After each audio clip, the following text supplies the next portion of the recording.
Ma famille a ri quand j'ai supplié de l'aide après mon divorce. 6 ans plus tard, ils se sont présentés à mon portail et ont dit, « Tu n'as pas besoin de tout cet espace. Nous emménagerons à la place. » Je suis restée silencieuse. Et j'ai passé un appel qu'ils n'oublieront jamais. « Tu penses vraiment qu'on va te tirer d'affaire? Bethany, tu as fait ton lit. Maintenant, couche-toi dedans. » Les mots de ma mère planaient dans l'air comme du poison, et j'entendais ma sœur Mélanie rire en arrière-plan. Je me tenais sur le parking d'une épicerie à Kansas City, Missouri, tenant un téléphone qui me semblait peser 1000 livres. C'était un après-midi froid de novembre, et je venais de demander de l'aide à ma famille, chose que j'avais juré de ne jamais faire. Je m'appelle Bethany et j'avais 30 ans quand mon monde s'est effondré. 6 mois plus tôt, mon mari Ralph m'avait quitté, me laissant des papiers de divorce et une montagne de dettes dont j'ignorais l'existence. Nous étions mariés depuis 5 ans, et je pensais que nous construisions une vie ensemble. Il s'avère que Ralph construisait tout autre chose, une dépendance au jeu qui a drainé nos économies et poussé toutes nos cartes de crédit à leurs limites. Quand j'ai découvert la vérité, Ralph était déjà parti. Il ne m'a laissé que des factures, un appartement en location que je pouvais à peine me permettre, et les vêtements que je portais. Je travaillais comme assistante administrative dans un petit cabinet comptable, gagnant juste assez pour m'en sortir quand les choses étaient stables. Mais maintenant, avec les dettes de Ralph à mon nom et sans aucun filet de sécurité, je me noyais. C'est pourquoi j'ai appelé ma mère. « Maman, je ne demande pas grand-chose, » ai-je dit, essayant de garder ma voix stable. Juste de quoi m'aider à traverser les prochains mois, le temps que je puisse me débrouiller. Je te rembourserai. Je te le promets. Bethany, nous avons déjà fait assez pour toi, a répondu ma mère, son ton sec et dédaigneux. Nous avons payé ton mariage, tu te souviens? C'était $20 000 que nous ne reverrons jamais.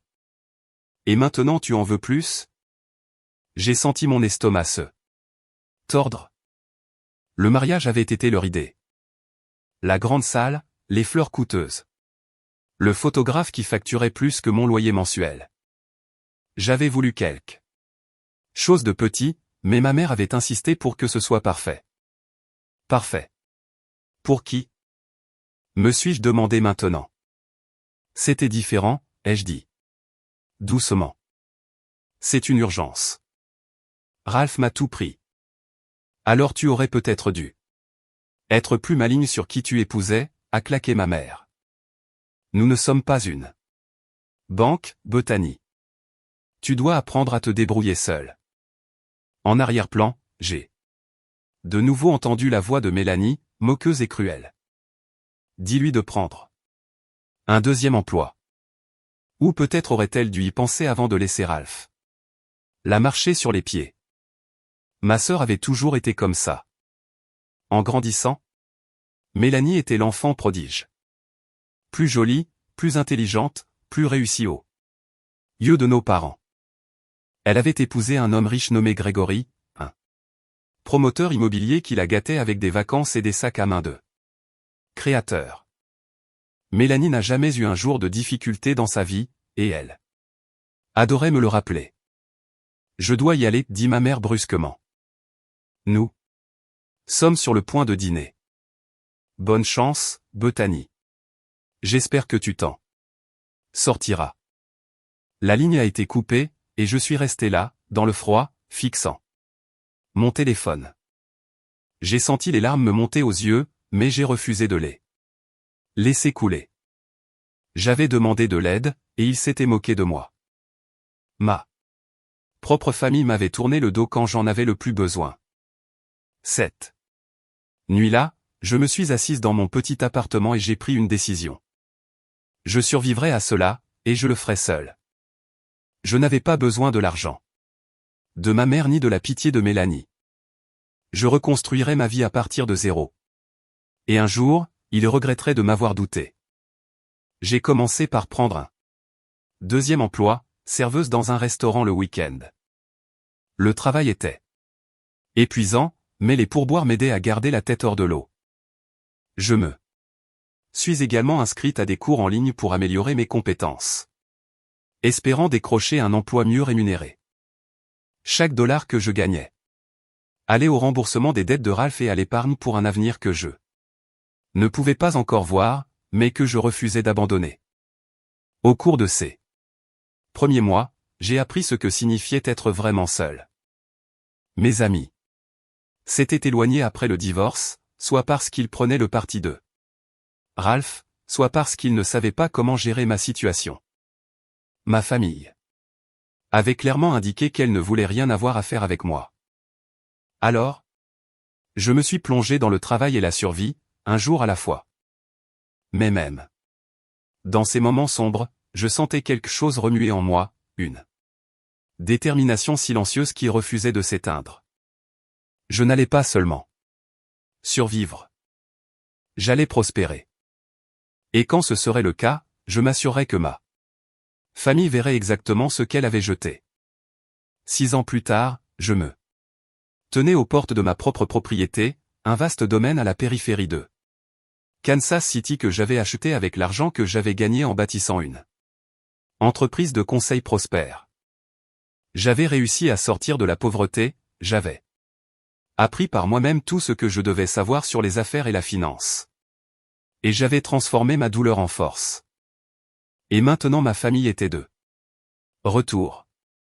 Ils se tenaient à ma porte, demandant quelque chose qu'ils n'avaient aucun droit de demander. Mais cette fois, je n'étais pas la femme désespérée qui mendiait de l'aide. Cette fois, j'avais toutes les cartes en main. Les années entre 30 et 36 avaient été un flou de travail acharné, de sacrifice et de concentration incessante. Après cet appel téléphonique avec ma mère, je me suis fait une promesse. Je ne demanderai plus jamais d'aide à personne. Au lieu de cela, je deviendrai le genre de personne qui n'en a pas besoin. Au début, les progrès étaient lents. Entre mon emploi administratif et mes quarts de serveuse, j'avais à peine le temps de dormir. Mais j'utilisais chaque instant libre pour m'éduquer.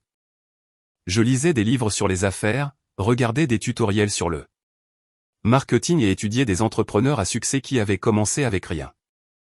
Je suis devenu obsédé par l'idée de créer quelque chose de moi-même, quelque chose que personne ne pourrait me prendre. Une nuit, en parcourant les offres d'emploi, je suis tombé sur une opportunité qui a tout changé. Une petite entreprise en démarrage cherchait quelqu'un pour les aider à organiser leurs finances et à rationaliser leurs opérations. Le salaire n'était pas excellent. Mais ils étaient prêts à m'enseigner les rouages de la gestion d'une entreprise. J'ai postulé immédiatement et, à ma surprise, ils m'ont embauché. Travailler à la start-up était comme boire à une lance d'incendie. J'ai appris la budgétisation, la gestion de clientèle, les négociations de contrats et la mise à l'échelle des opérations. La propriétaire, une femme nommée Patricia, a vu du potentiel en moi et m'a donné plus de responsabilités que je ne le méritais. Probablement à l'époque. Elle m'a appris à penser stratégiquement, à anticiper les problèmes avant qu'ils ne surviennent et à transformer une entreprise en difficulté en une entreprise rentable. En l'espace de 2 ans, l'entreprise avait triplé ses revenus, et j'étais devenu le bras droit de Patricia.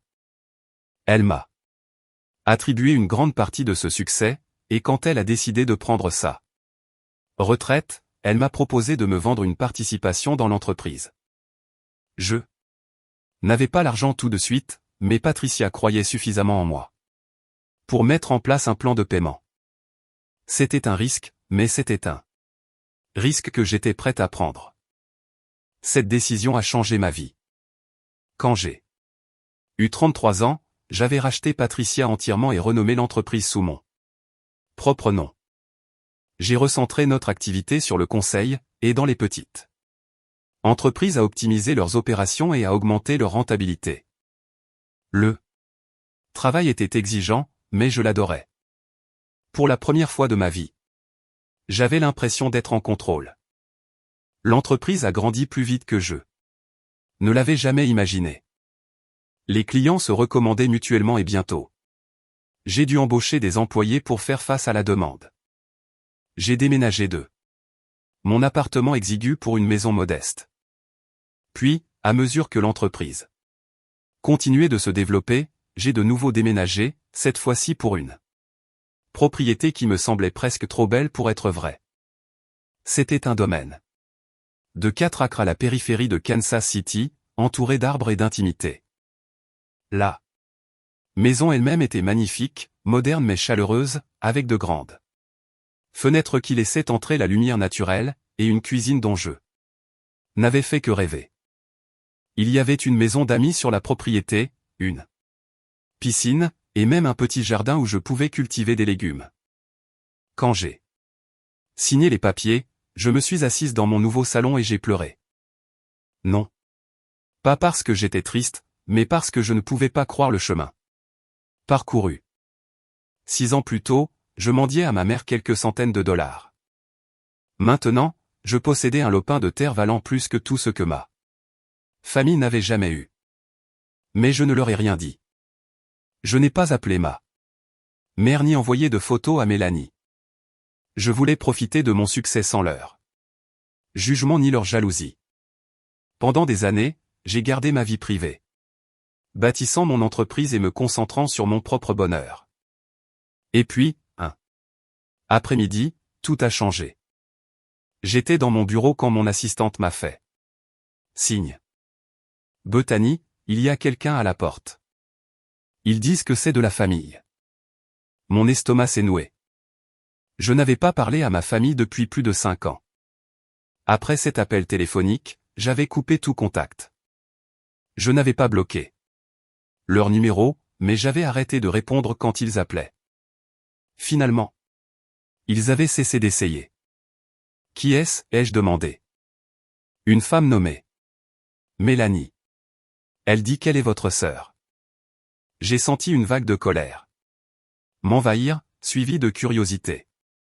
Que pourrait bien vouloir Mélanie après tout ce temps? Dites-lui d'attendre, ai-je dit. J'arrive dans 1 minute. J'ai pris mes clés et suis descendu à la porte. Quand je l'ai vue là, je l'ai à peine reconnue. Mélanie avait toujours été impeccable. Des cheveux parfaitement coiffés, des vêtements de créateur, ce sourire suffisant qui me donnait envie de crier. Mais la femme qui se tenait à ma porte semblait fatiguée. Ses cheveux étaient attachés en une queue de cheval désordonnée. Ses vêtements étaient simples et il y avait des cernes sous ses yeux. Derrière elle se tenait ma mère et mon père, tous deux l'air plus âgés et usés. Mon père évitait mon regard, mais ma mère me fixait avec une expression que je ne pouvais pas identifier. Était-ce de la honte? Du regret? J'ai baissé ma vitre, mais je ne suis pas sorti de la voiture. Que voulez-vous? Mélanie s'est avancée, sa voix prudente. Bethany, nous devons parler. Pouvons-nous entrer? Non, ai-je dit catégoriquement. Dites ce que vous avez à dire d'ici. Mélanie a jeté un coup d'œil à notre mère, puis à moi. Nous traversons une période difficile. L'entreprise de Grégory a fait faillite et nous avons perdu notre maison. Maman et papa nous ont aidés, mais ils ne peuvent plus le faire. Nous avons entendu dire que tu te débrouillais bien et nous pensions que tu pouvais venir ici et demander de l'aide. J'ai interrompu, ma voix froide. Le visage de Mélanie s'est empourpré. Nous sommes de la famille, Bethany. Tu n'as pas besoin de tout cet espace. Nous pourrions emménager juste le temps que nous remettions sur pied. Je les regardais avec incrédulité. Ils avaient l'audace de se présenter après 6 ans et de demander à emménager chez moi. La maison que j'avais construite sans eux. La maison dont ils ne connaissaient même pas l'existence jusqu'à présent. Je n'ai rien dit. J'ai juste sorti mon téléphone et passé un appel. Le téléphone a sonné 2 fois avant que quelqu'un ne réponde. Allô, ici Patricia. J'ai souri même si mes mains tremblait. Patricia, c'est Bethany. J'ai besoin de tes conseils sur quelque chose. Patricia avait été plus qu'une mentor pour moi. Elle était ce qui se rapprochait le plus d'une famille.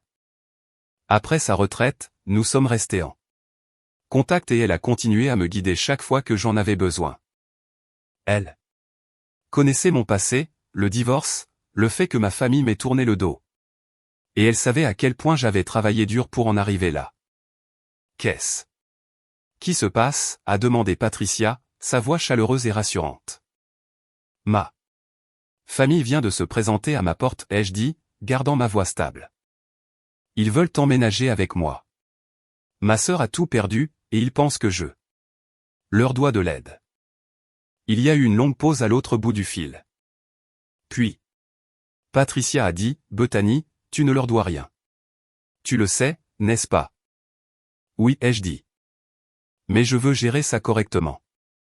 Je ne veux pas juste leur claquer la porte au nez. Je veux qu'ils comprennent pourquoi je dis non. Patricia a ri doucement.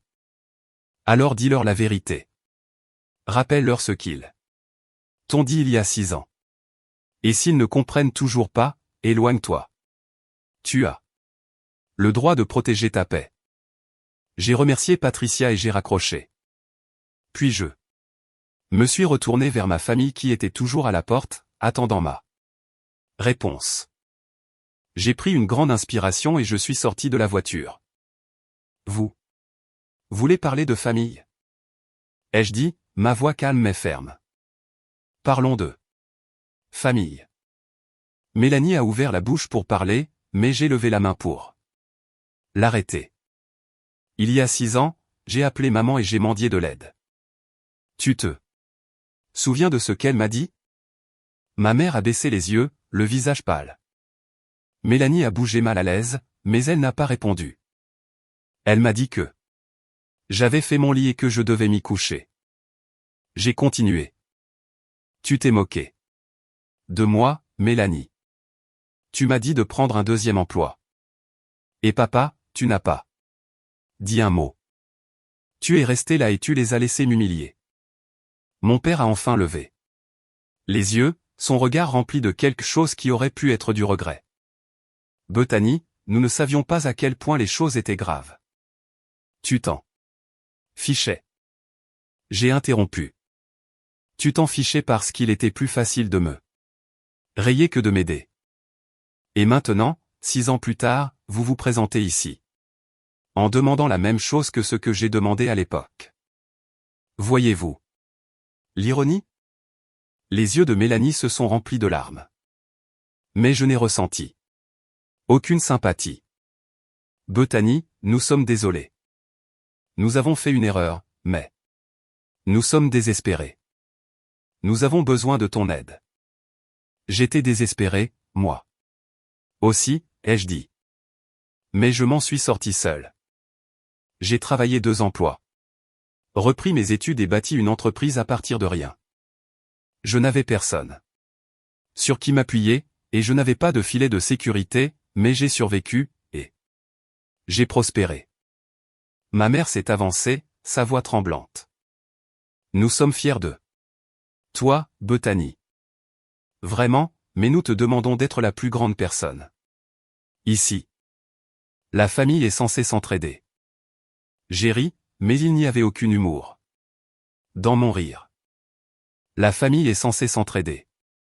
Où était cette philosophie il y a 6 ans? Où étiez-vous quand je dormais sur le canapé d'un ami parce que je ne pouvais pas me payer le loyer? Où étiez-vous quand je mangeais des céréales pour le dîner parce que je n'avais pas d'argent pour l'épicerie? Personne n'a répondu. Je vais vous dire où vous étiez, ai-je dit.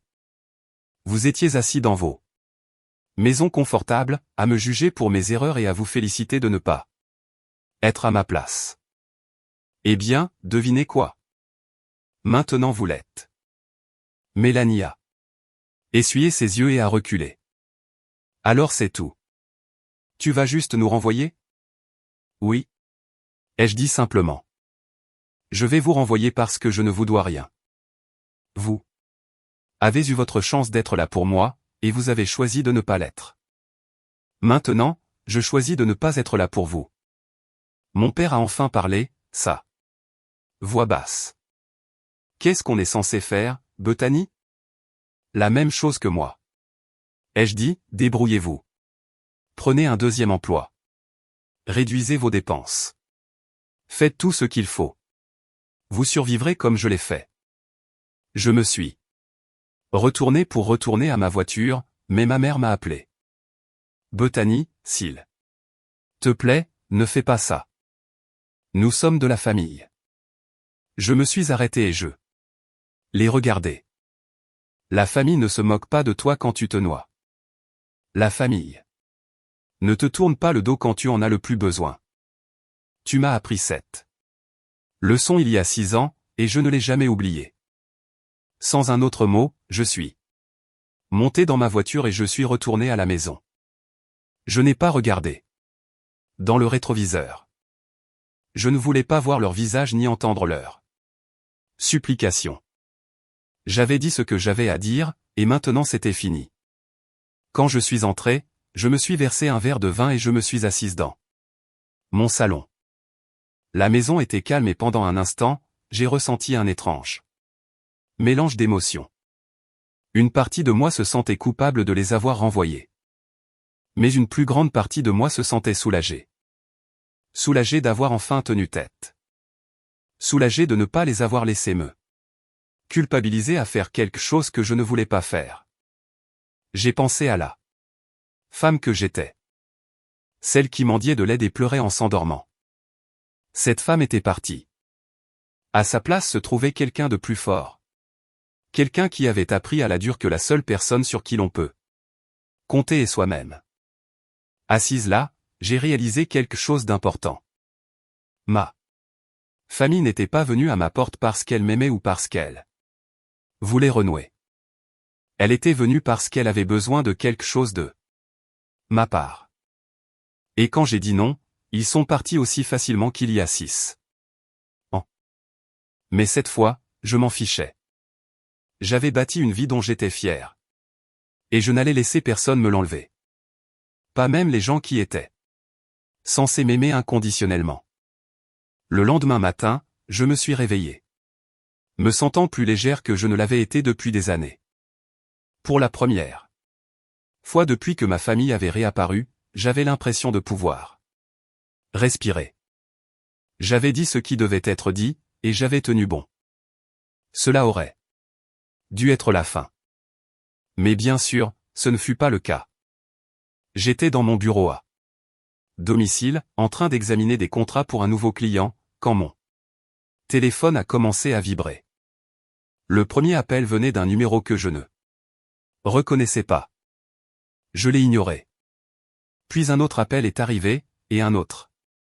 Au 5e appel, j'ai réalisé que quelque chose se passait. J'ai répondu au suivant, gardant ma voix professionnelle. Ici Bethany. Bonjour, est-ce là Bethany qui possède l'entreprise de conseil? A demandé une femme, son ton incertain. Oui, c'est moi. Comment puis-je vous aider? J'appelle du Kansas City Journal. Nous avons reçu un tuyau selon lequel vous auriez récemment renvoyé des membres de votre famille qui étaient en difficulté financière. Est-ce vrai? Mon estomac s'est noué. Je suis désolé. Quoi? Nous rédigeons un article sur les gens d'affaires prospères et leurs relations avec les membres de leur famille en difficulté. Votre nom est apparu. Souhaitez-vous commenter? J'ai senti la chaleur monter à mon visage. Pas de commentaire, ai-je dit et j'ai raccroché. Immédiatement. En quelques minutes, mon téléphone a été inondé d'appels de journalistes, de blogueurs et même de quelques stations de télévision locales. J'ai éteint mon téléphone et je me suis assise dans un silence stupéfait. Comment cela était-il arrivé? Comment ma vie de famille privée était-elle devenue publique? La réponse est arrivée 1 heure plus tard lorsque mon assistante m'a transféré un lien vers une publication sur les réseaux sociaux. C'était de Mélanie. La publication contenait une photo de ma porte, la même porte où nous nous étions tenus la veille. La légende disait, parfois, le succès change les gens. Ma sœur a plus d'argent et d'espace qu'elle n'en aura jamais besoin. Mais quand notre famille a traversé des moments difficiles, elle nous a renvoyés sans la moindre hésitation. Je suppose que le lien du sang ne signifie pas grand-chose quand on vit dans un manoir. La publication avait déjà été partagée des centaines de fois, et les commentaires étaient virulents. Des gens que je n'avais jamais rencontrés me traitaient d'égoïste, de sans-cœur et de cruel. Certains suggéraient même que mon succès devait venir du fait que j'avais marché sur les autres. Quelques commentaires me défendaient, mais ils étaient noyés par l'indignation. Je fixais l'écran, mes mains tremblant de colère.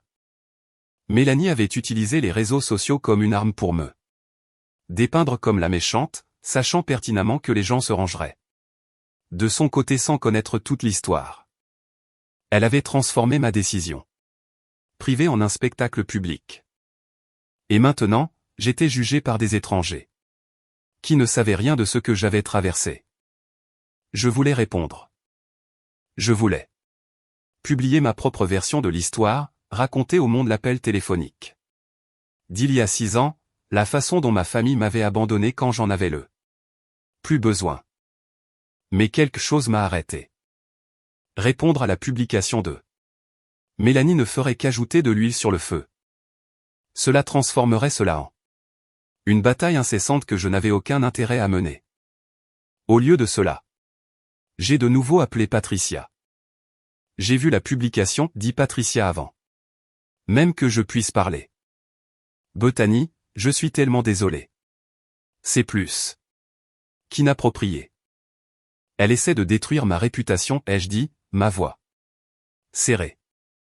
Elle fait passer pour un monstre sans cœur qui a abandonné sa famille. Alors tu dois te protéger, dit Patricia fermement. Il ne s'agit plus seulement de sentiments personnels. Cela pourrait affecter ton entreprise.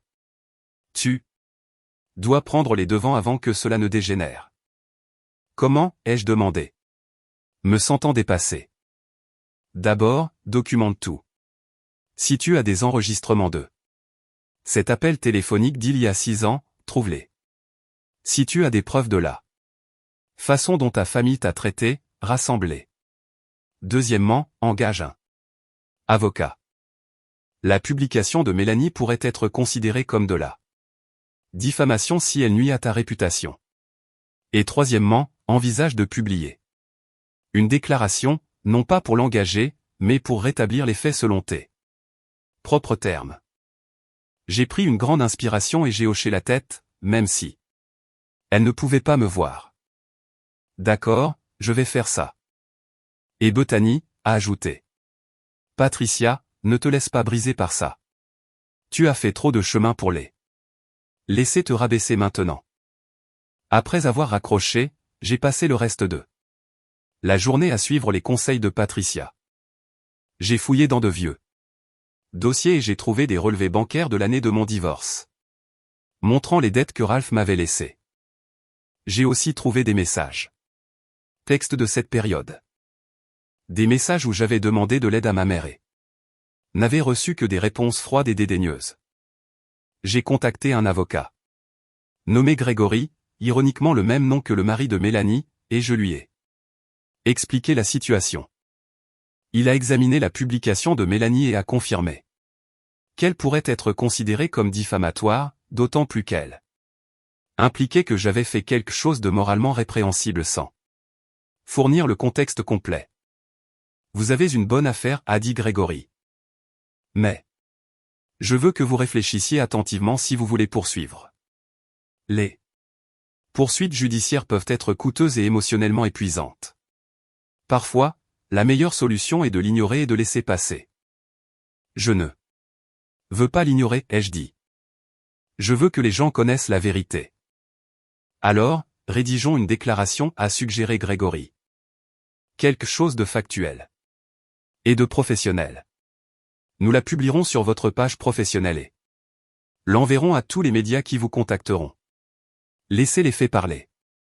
De même. Cette nuit-là, Grégory et moi avons travaillé ensemble pour rédiger une déclaration.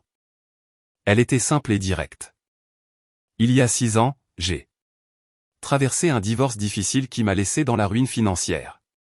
Quand j'ai demandé de l'aide à ma famille, on m'a dit de me débrouiller seul.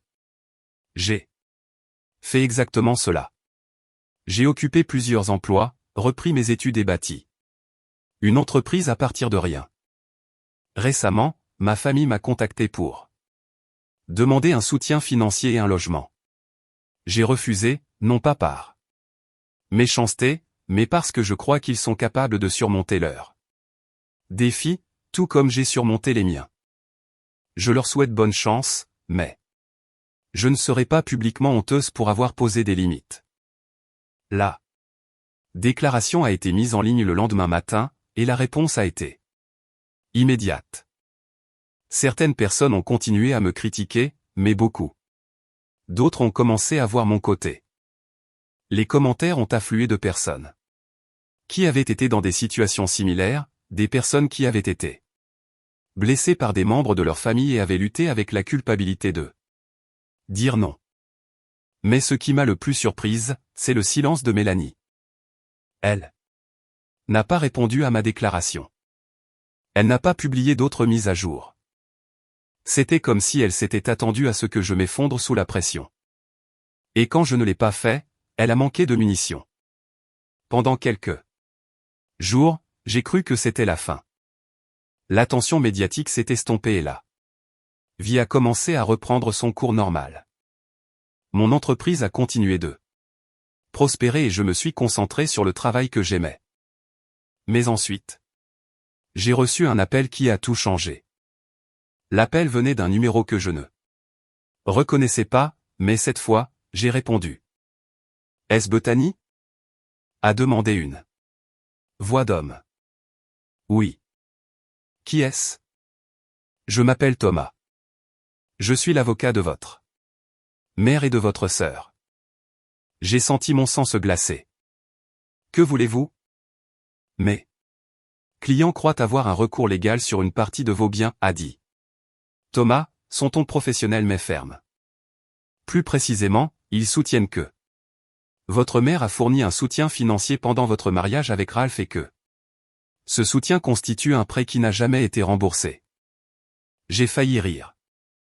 Êtes-vous sérieux? Ma mère ne m'a fourni aucun soutien financier pendant mon mariage. Elle a payé mon mariage, ce qui était son choix, et elle a clairement indiqué à l'époque que c'était un cadeau, pas un prêt. Avez-vous des documents prouvant que c'était un cadeau? A demandé Thomas. J'ai hésité. Je ne pense pas. C'était il y a 6 ans, et nous n'avons pas vraiment rédigé de contrat. Alors vous comprenez pourquoi mes clients pensent avoir une affaire, a dit Thomas. Ils sont prêts à intenter un procès à moins que vous n'acceptiez de régler cette affaire en privé. Un règlement? Ai-je répété, incrédule.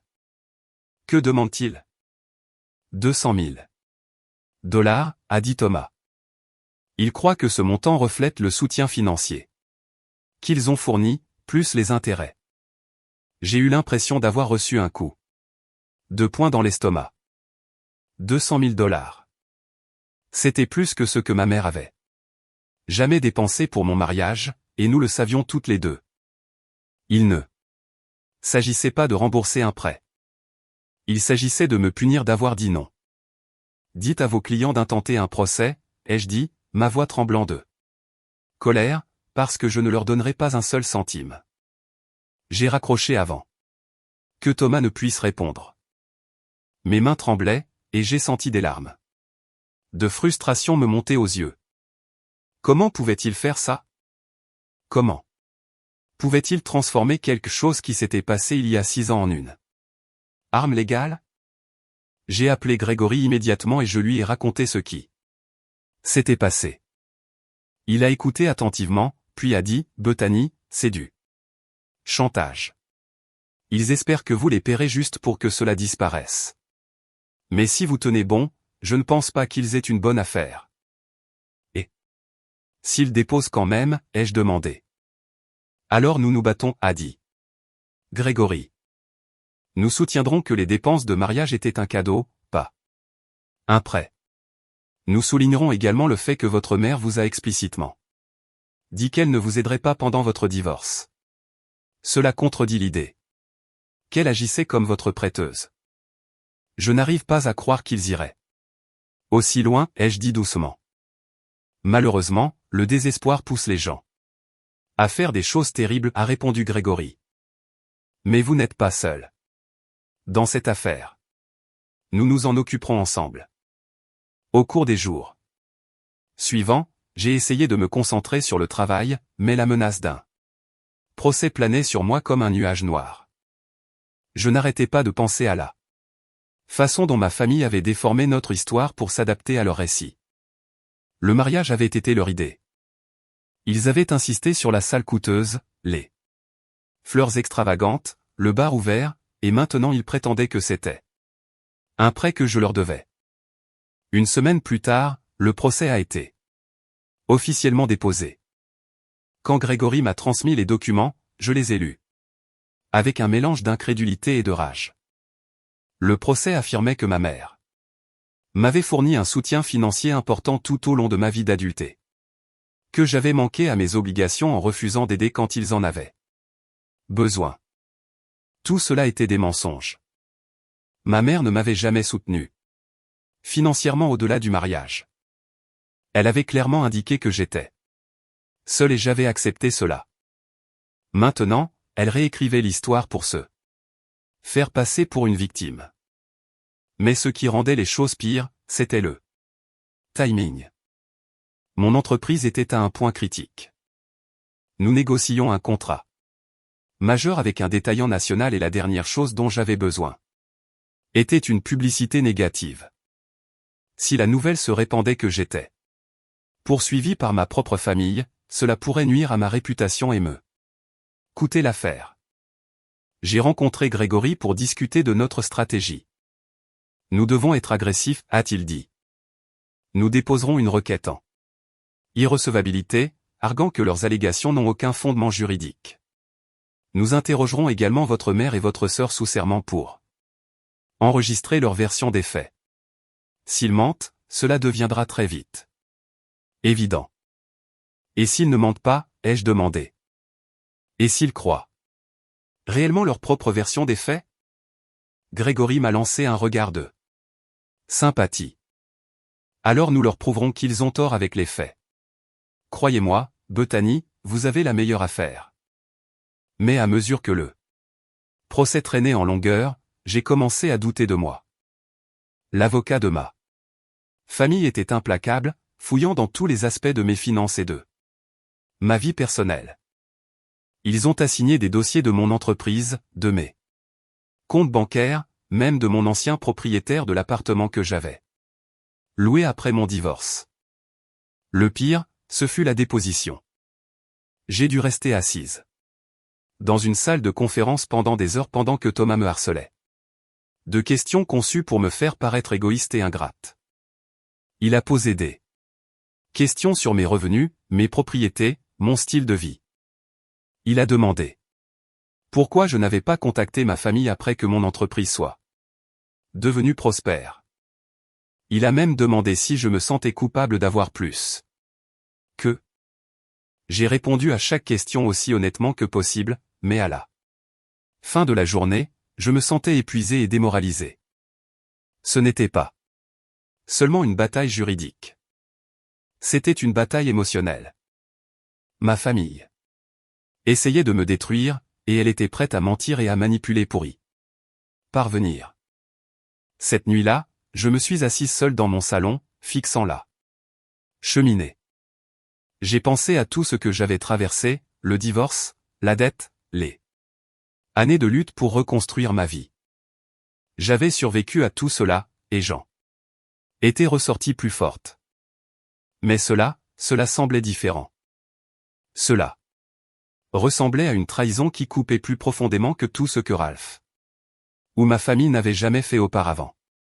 Et puis, juste au moment où je pensais que les choses ne pouvaient pas empirer, j'ai reçu un appel téléphonique. Qui a tout changé? C'était d'une femme nommée Claire, quelqu'un à qui je n'avais pas parlé depuis plus d'une décennie. Claire avait été une amie de ma mère, et elle avait été témoin direct de la façon dont ma famille me traitait en grandissant. Bethany, dit Claire, sa voix hésitante. J'ai entendu parler du procès. Je voulais que tu saches quelque chose. Je ne pense pas que ta mère soit honnête à propos des dépenses de mariage. Que veux-tu dire, ai-je demandé. Mon cœur battant. J'étais là quand ta mère et ton père le planifiaient, dit Claire. Ils n'ont pas tout payé. Les parents de Ralph ont contribué à la moitié. Du coup, ta mère ment sur le montant qu'elle a réellement dépensé. J'ai senti le sol se dérober sous mes pieds. Si ce que Claire disait était vrai, alors toute la thèse de ma mère était basée sur un mensonge. Peux-tu en témoigner, ai-je demandé. Oui, dit Claire. Je ferai tout ce dont tu as besoin. Avec le témoignage de Claire, tout le paysage du procès a changé. Grégory a agi rapidement, déposant une requête pour obliger ma mère à produire les dossiers financiers de l'époque de mon mariage. Si elle ne pouvait pas prouver qu'elle avait payé la totalité du montant qu'elle réclamait, son affaire s'effondrerait. Mais l'avocat de ma mère s'est battu avec acharnement. Ils ont soutenu que le témoignage de Claire n'était pas fiable parce qu'elle n'avait pas été directement impliquée dans les transactions financières. Ils ont également tenté de me dépeindre comme vindicative, affirmant que je harcelais ma famille en prolongeant le procès. Le juge n'a pas été convaincu. Lors d'une audience, il a ordonné à ma mère de fournir des relevés bancaires et des reçus montrant exactement combien elle avait dépensé pour le mariage. Si elle ne pouvait pas produire les documents, il classerait l'affaire. Cela aurait dû être ma victoire. Mais alors quelque chose d'inattendu s'est produit. 2 jours après l'audience, j'ai reçu un appel frénétique de Mélanie. Sa voix était paniquée. Presque hystérique. Bethany, s'il te plaît. Nous devons parler. Je n'ai rien à te dire, ai-je répondu froidement. Écoute-moi juste une minute. Mélanie a supplié. Maman perd la tête. Elle ne trouve pas les reçus. Elle a mis la maison sens dessus-dessous à les chercher, mais ils ne sont pas là. Je crois qu'elle les a jetés il y a des années.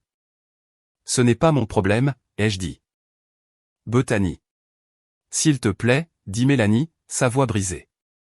Si nous perdons cette affaire, nous serons détruits. Les frais d'avocat à eux seuls vont nous ruiner. Maman et papa ont déjà dépensé leurs économies pour ça. Si nous perdons, nous n'aurons plus rien. J'ai senti un frisson de quelque chose. De la pitié, peut-être, ou de la satisfaction, mais je l'ai refoulé. Tu aurais dû y penser avant d'intenter un procès frivole. Je sais que nous avons été horribles avec toi, dit Mélanie en sanglotant maintenant. Je sais que nous ne méritons pas ton pardon, mais s'il te plaît, abandonne le procès. Nous abandonnerons le nôtre aussi. Nous te laisserons tranquille pour toujours. Ne nous oblige pas à aller jusqu'au bout. Pourquoi le ferais-je? Ai-je demandé. Tu m'as attaqué, Mélanie. Tu as essayé de ruiner ma réputation et de prendre mon argent. Pourquoi devrais-je te faire preuve de clémence alors que tu ne m'en as montré aucune? Parce que nous sommes de la famille, a murmuré Mélanie. J'ai ri amèrement. La famille ne se poursuit pas en justice. La famille ne ment pas sur le soutien financier. La famille ne se traîne pas dans la boue pour de l'argent. Tu as cessé d'être ma famille il y a longtemps. J'ai raccroché et cette fois j'ai bloqué le numéro de Mélanie. Je ne voulais plus entendre parler d'elle. Je ne voulais plus entendre parler d'aucun d'entre eux. Une semaine plus tard, la date du procès est arrivée. Grégory et moi étions assis d'un côté de la salle d'audience, et ma mère, mon Père et Mélanie étaient assis de l'autre avec leur avocat. Ma mère semblait pas les tirer, ses mains tremblantes alors qu'elle tenait un dossier de documents incomplets. Le juge a examiné les preuves, ou leur absence, puis s'est tourné vers ma mère. Avez-vous la preuve des dépenses que vous réclamez? Ma mère a hésité. Votre honneur, je sais que j'ai payé le mariage. Je me souviens avoir écrit les chèques, mais je ne trouve pas les reçus. Ce n'est pas suffisant, a dit le juge. Sans documentation, je n'ai aucun moyen de vérifier vos allégations. De plus, le témoignage de mademoiselle Claire indique que les dépenses ont été partagées entre les deux familles. Basées sur les preuves présentées, je rejette cette affaire. Le demandeur sera responsable de tous les frais de justice et honoraires d'avocat. Le visage de ma mère s'est effondré. Mon père a mis sa tête dans ses mains. Mélanie me fixait simplement, ses yeux remplis de haine. Mais je ne ressentais rien. Aucune satisfaction, aucun soulagement, aucune joie, juste du vide. Alors que nous sortions du tribunal, Grégory s'est tourné vers moi et a souri. Tu as gagné, Bethany. C'est fini. Ça ne ressemble pas à une victoire, ai-je dit doucement. C'est parce que vous êtes une bonne personne, a répondu Grégory. Mais ne vous laissez pas culpabiliser en pensant que vous avez fait le mauvais choix. Vous vous êtes défendu, et vous avez gagné. J'ai hoché la tête, mais je ne pouvais pas me débarrasser du sentiment que quelque chose était encore inachevé. Ma famille avait essayé de me détruire, et j'avais riposté. Mais à quel prix? Cette nuit-là, je me suis assise seule dans ma maison et j'ai pensé aux 6 dernières années. J'avais bâti une vie dont j'étais fier, mais j'avais aussi perdu quelque chose en chemin. Ma famille, mon sentiment d'appartenance, l'espoir que les choses pourraient un jour être réparées. Et puis, juste au moment où je commençais à accepter que c'était vraiment fini, j'ai reçu un dernier message. C'était un email de mon père.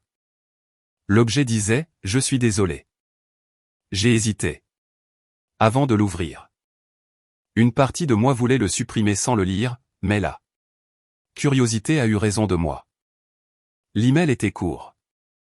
Bethany, je t'écris pour t'informer que ton père a été diagnostiqué avec un cancer de stade 4. Les médecins disent qu'il lui reste 6 mois à vivre, peut-être moins. Il veut te voir avant de mourir. Je sais que tu n'as aucune raison de venir, mais je te le demande quand même. Il regrette la façon dont les choses se sont terminées entre vous et il veut une chance de faire la paix. Ta mère. J'ai lu l'email 3 fois, ressentant chaque fois une émotion différente. Colère, tristesse, confusion. Mon père ne m'avait jamais défendu. Il avait regardé ma mère et ma sœur me démolir, et il n'avait rien dit. Et maintenant, sur son lit de mort, il voulait le pardon. J'ai appelé Grégory, mon avocat, et je lui ai demandé son avis. Ce n'est pas une question légale, a-t-il dit. C'est une question personnelle. Seul vous pouvez décider si vous voulez le voir. Je ne sais pas. Si je le veux, ai-je admis. Alors n'y allez pas, a dit Grégory. Vous ne lui devez rien, Bethany. Pas même un au revoir. Mais Patricia, ma mentor, avait une perspective différente. Quand je lui ai parlé de la lettre, elle a dit « Bethany, je ne vais pas te dire quoi faire. Mais je vais te dire ceci. Le regret est un lourd fardeau à porter. Si tu penses que tu regretteras de ne pas dire au revoir, alors vas-y. Mais si tu penses que le voir ne fera que rouvrir de vieilles blessures, alors reste à l'écart. Dans tous les cas, fais le choix qui protège ta paix. » J'y ai réfléchi pendant des jours. J'ai imaginé entrer dans la maison de mes parents, voir mon père dans un lit d'hôpital, entendre ma mère rôder avec son regard jugeant. J'ai imaginé ce que je lui dirais, ce qu'il me dirait. Et puis j'ai réalisé quelque chose d'important. Je n'avais pas besoin de closure de mon père. J'avais déjà trouvé la closure par moi-même. J'ai écrit une courte réponse et je l'ai renvoyée par la poste. Je te souhaite la paix dans tes derniers jours, mais je ne viendrai pas te rendre visite. Tu as eu des années pour arranger les choses, et tu as choisi de ne pas le faire. J'ai tourné la page, et j'espère que tu trouveras un moyen de faire la paix avec tes choix. Bethany. C'était honnête, direct et définitif. Et quand je l'ai déposé dans la boîte aux lettres, je n'ai ressenti aucune culpabilité, seulement du soulagement. 2 mois plus tard, j'ai reçu un appel téléphonique de Mélanie. J'ai failli ne pas répondre, mais quelque chose m'a dit que je devais le faire. Bethany, papa est mort hier soir, a-t-elle dit, sa voix vide. Je suis désolé. Pour ta perte, ai-je répondu, mon ton neutre. Il y aura des funérailles. Samedi. Je voulais te le faire savoir au cas où tu voudrais venir. Je ne serai pas là, ai-je dit. Il y a eu un long silence. Puis, Mélanie a dit doucement, je comprends. Je voulais juste que tu le saches. Merci de me l'avoir dit, ai-je dit et j'ai raccroché. Je n'ai pas pleuré. Je n'ai pas été triste. Je n'ai rien ressenti. Et cela m'a surprise. J'avais passé tant d'années à être en colère contre mon père pour son silence, pour son incapacité à me protéger. Mais maintenant qu'il était parti, je ne ressentais que du vide. Quelques jours après les funérailles, Claire m'a rappelé. Je suis allée au service, a-t-elle dit. Je pensais que tu voudrais savoir ce qui s'est passé. J'écoute, ai-je dit. C'était petit, juste ta mère, Mélanie, et quelques parents éloignés. Ta mère a prononcé un éloge funèbre et a parlé d'eux. L'homme bon qu'était ton père. Elle ne t'a pas mentionné une seule fois. Bethany. C'était comme si tu n'existais pas. Je n'étais pas surprise. Comment? Mélanie a-t-elle semblé perdue, a dit Claire. Elle a pleuré tout le temps. Et après le service, je l'ai entendue se disputer avec ta mère. Mélanie disait quelque chose sur le fait de ne pas pouvoir se permettre les frais d'obsèques. Ta mère lui a claqué au nez que c'était la faute de Mélanie d'avoir épousé un criminel. Grégory, ai-je demandé. Oui. Apparemment, il a été officiellement inculpé de détournement de fonds la semaine dernière. Mélanie est confrontée à la possibilité de tout perdre. Sa maison, ses économies, même sa réputation.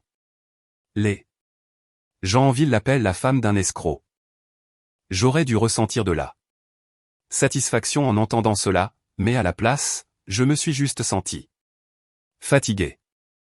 La chute de ma famille était totale. Mais cela ne m'a apporté aucune joie. Ils s'étaient détruits eux-mêmes par leur propre cupidité et leur mauvais choix, et je n'y étais pour rien. Merci de me le faire savoir, Claire, ai-je dit.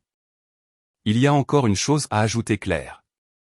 Ta mère a posé des questions sur toi aux funérailles. Elle m'a demandé si je savais comment tu allais. Je lui ai dit que tu prospérais. Elle n'a rien dit, mais j'ai vu son visage. Elle avait l'air défaite. Après avoir raccroché, je me suis assise dans mon salon et j'ai réfléchi à tout ce qui s'était passé au cours de l'année écoulée. Ma famille avait essayé de me détruire et elle avait échoué. Mais dans leur échec, ils s'étaient détruits eux-mêmes. Mélanie était mariée à un criminel et faisait face à la ruine financière. Ma mère avait perdu son mari et était seule dans une maison qu'elle pouvait à peine se permettre. Mon père était parti, n'ayant jamais fait la paix avec les dégâts qu'il avait permis. Et moi, je prospérais. Mon entreprise était plus prospère que jamais. J'avais été invité à prendre la parole lors de conférences à travers le pays. J'avais aidé d'innombrables femmes à trouver le courage de fixer des limites et de donner la priorité à leur propre bien-être. J'ai pensé à la femme que j'avais été 6 ans auparavant, celle qui Avait mendié de l'aide et à qui on avait dit de se débrouiller seul. 7.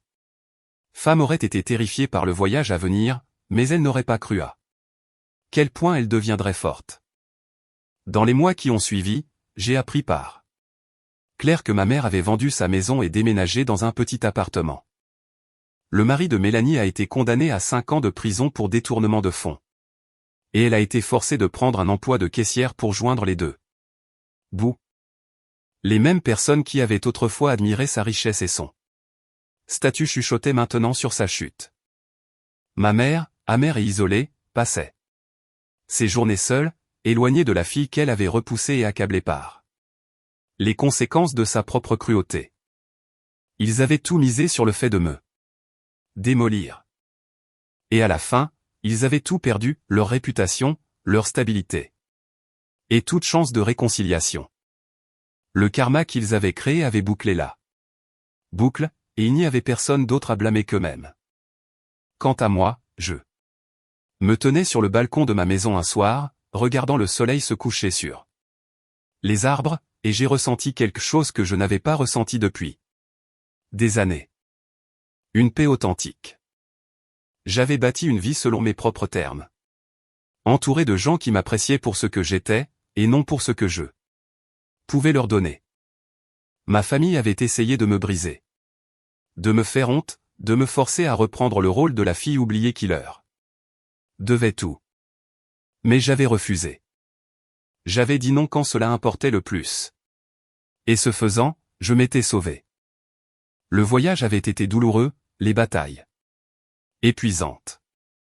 Mais debout ici maintenant, libre et entière, je savais une chose. Avec certitude. La vengeance ne consistait pas à les faire souffrir. Il s'agissait de refuser de les laisser gagner. Et j'avais gagné à tous égards.